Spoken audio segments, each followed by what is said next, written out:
So that being said, we do have the second game of the National ESL 1 vs 1 finals going on, and we do have iKarry going to be trying to defend his throne against Xovar.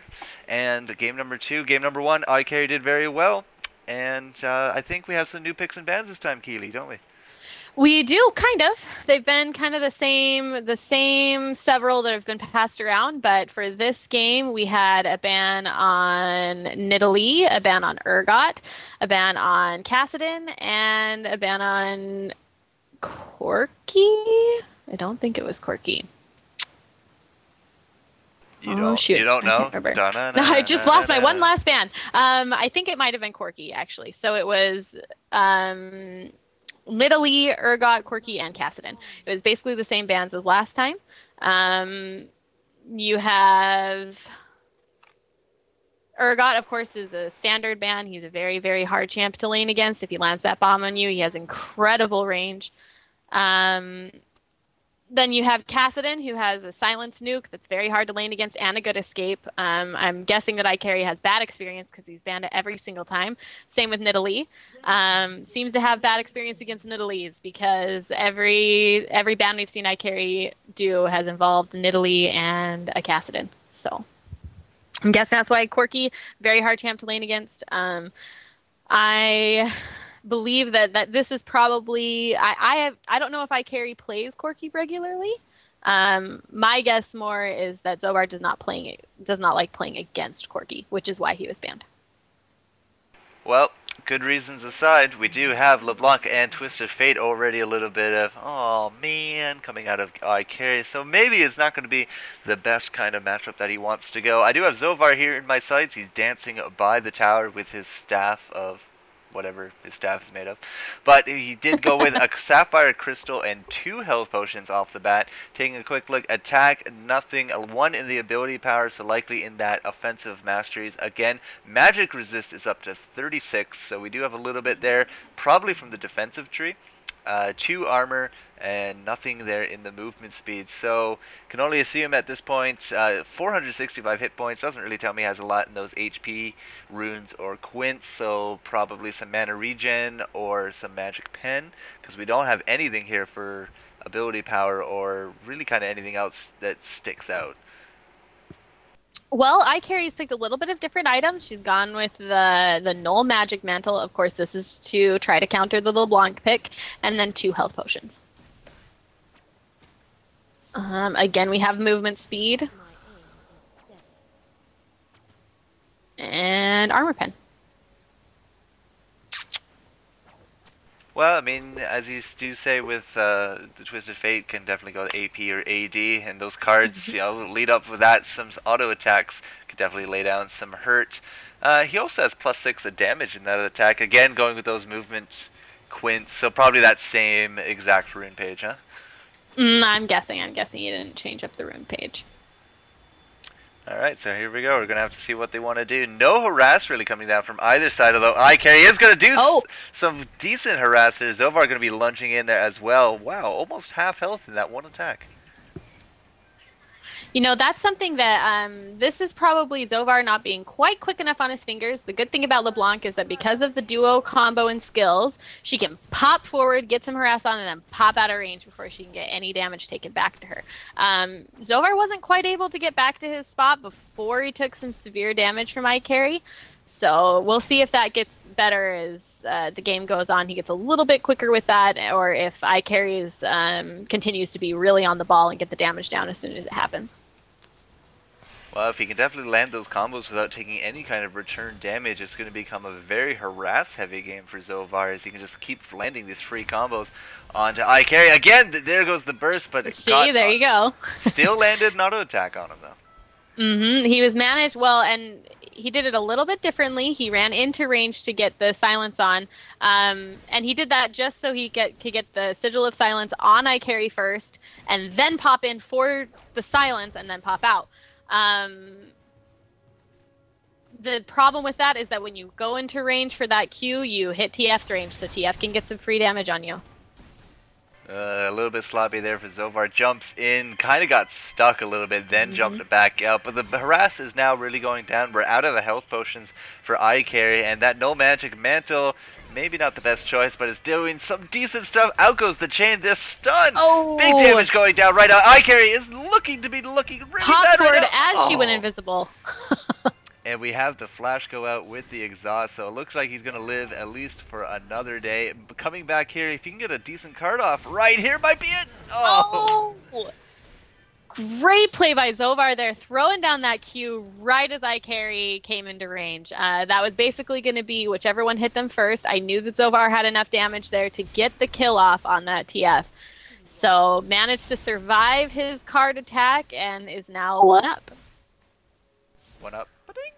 Yep, so Xovar looking alright. Looks like he's going to go back to town before he presses his luck. iKarry is level 4, does not have that ultimate ready. The card going out is going to hit Xovar, so he's going to be forced back a little bit of wasted time there. This will give iKarry a little bit of time to go back up. iKarry again with the harass, not going to hit him that time. Xovar might as well just walk to town at this point. Lots of angry cards coming from iKarry at this point, but looks like boots of speed, Doran's blade, some more health potions going down. Typical as to last game. It looks exactly like the same build. Let's see here. Yep, it is exactly the same, except for instead of cloth armor, we've got the magic resist item.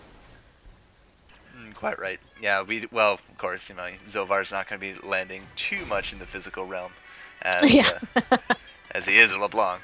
But LeBlanc is back with that catalyst, so looking to really stay healthy. Maybe try to time the team fight off when she can level off some dead minions. That could definitely be a big kink in the plan. But we are up 1-0. Xovar, if he can land this kill, you see big defensive play coming out of TF. If he can land this kill, it's gonna be it. Xovar's playing real aggressive right now, keeping him away from the minions, sending him back with that silence, getting some real burst with the ult now that she's 6. Oh no, she lands the chain! iKarry's got to start playing careful. Now that LeBlanc is 6, with that amount of health in lane, if LeBlanc gets her cooldowns off, iKarry is going to die if the combo goes off. So, and I'm sure iKarry knows that, which is why he's playing really defensive, allowing himself to be zoned right now. Well, it doesn't really have much of a choice. Get zoned or lose. Seems to be the only two options at this point. I did see him try to go back to town. Nope, decided to stick around instead, using that other health potion. Nice and healthy. Now Xovar a little close to this tower, though. If he tries to dive, could take a little bit too much damage. You know, LeBlanc, I had a feeling that was going to come.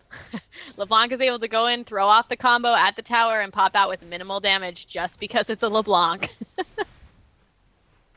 You sick. I mean... Yeah, iKarry's not liking this very much. I think he's feeling the pain.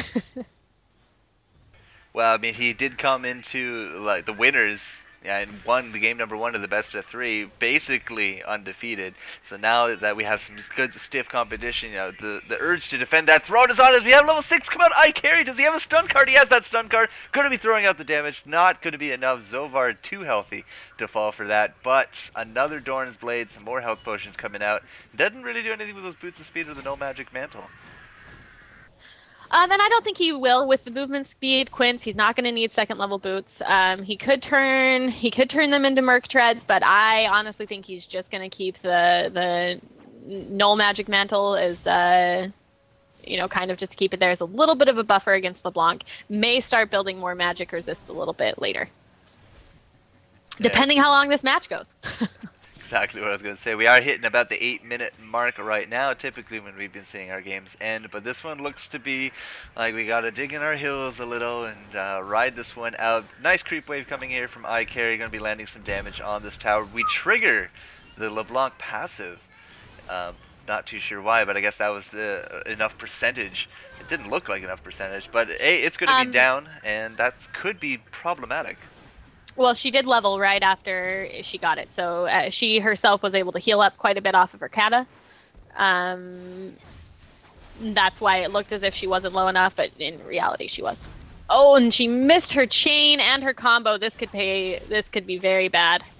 130 hit points or so. If that catalyst hadn't, you know, popped earlier, definitely wouldn't have been a good fight for Xovar. Looks like he's gonna go back to town right now. I don't think his teleport is up. I could be wrong. It's about a 4 or 5 minute delay for that cooldown. Let's just take a quick. Nope, she is going to be walking back. Picks herself up some boots and some more health potions.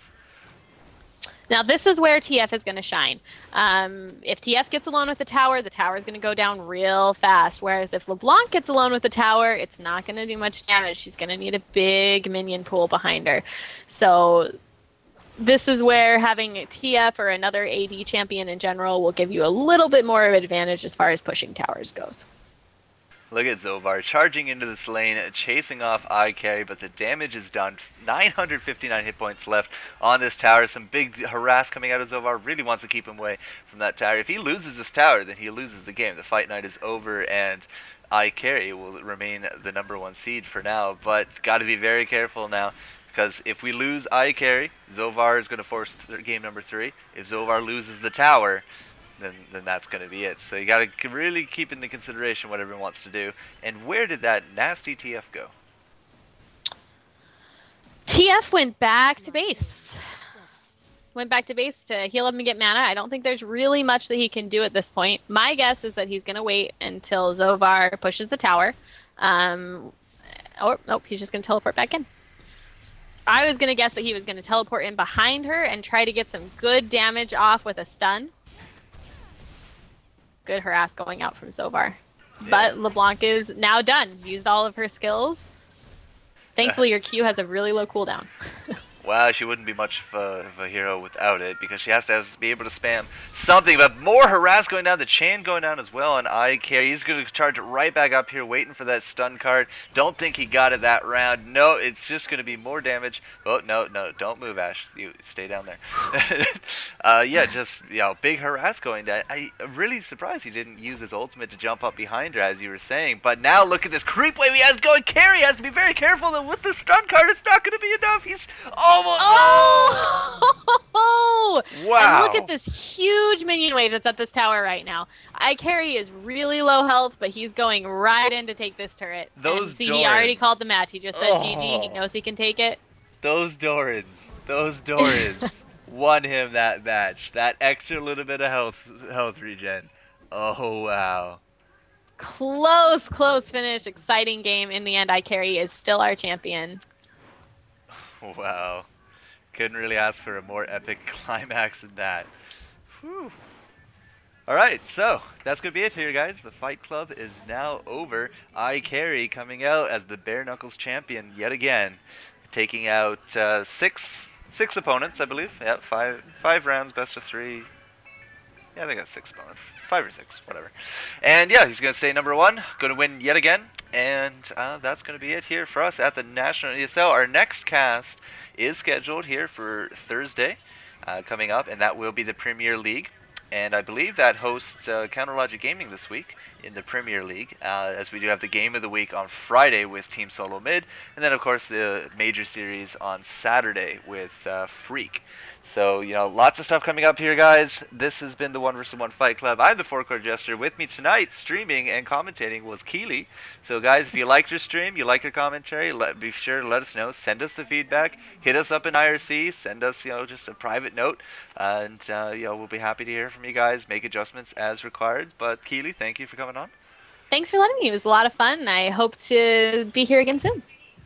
Yeah, me too. It was definitely some good times. So, thank you again, everyone, and Keelie, and hope everyone has themselves a good, safe Tuesday night. Good night. All right, sound